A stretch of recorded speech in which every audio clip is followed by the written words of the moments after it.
And let's now turn to Li Jianhua in Moscow. So Jianhua, UN Secretary General Antonio Guterres has just finished a press conference with Foreign Minister Lavrov. What are some of the key takeaways there? Yeah, you're right, Xiaocheng. The press conference ended about half an hour ago, and they covered a slew of topics. And according to Lavrov said that denazification and demilitarization, were the two objectives of the special military operation. And Lavrov also said that Nazification is in the law of Ukraine ever since 2014. And Lavrov also said that Moscow has been sending humanitarian aid to the Donbas region and also some other parts of Ukraine. And from the perspective of Guterres, he said that he is calling on both parties to open humanitarian corridors. And he also mentioned Azovstal and the situation in Mariupol. There are tons of people there, civilians and refugees included, who need humanitarian assistance. And Guterres also said now they need to end it as soon as possible, especially amid COVID-19 right now. Now let's take a listen to what they had to say.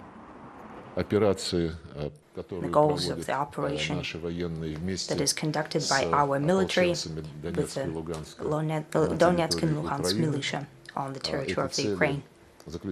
These goals are, first and foremost, to protect the civilian population. And here we have an interest of working together with our UN colleagues, together with colleagues from the International Red Cross Committee, as for additional efforts to alleviate the suffering and the situation for the civilian population. As Secretary General of the United Nations, I came to Moscow as a messenger of peace. My objective and my agenda is strictly linked to save lives and to reduce suffering. But it is my deep conviction that the sooner we end this war, the better, for the people of Ukraine, for the people of the Russian Federation, and those far beyond.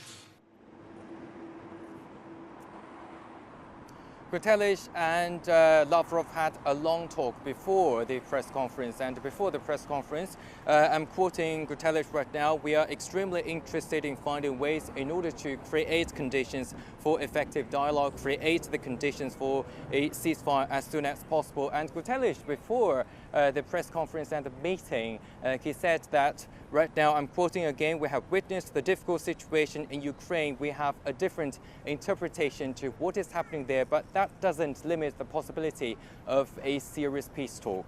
Xiaocheng. And Jianhua, Guterres is due to meet with President Putin soon as well. What can you tell us?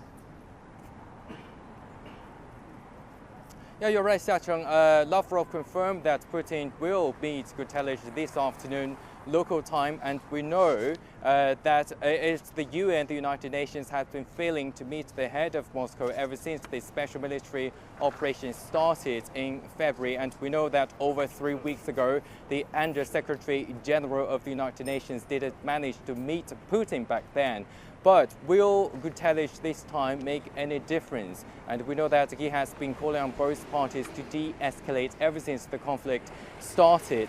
And we have also learned that the UN chief called on a full-day ceasefire from the 21st of April, and yesterday was the last day, but we have learned that no civilians actually came out of the besieged area, and also some other stuff that, according to the statistics provided by the United Nations, over 12 million people in Ukraine need humanitarian assistance, but now only around 2.5 million got the assistance. So we'll see whether the meeting between Putin and Guterres will make any difference this time.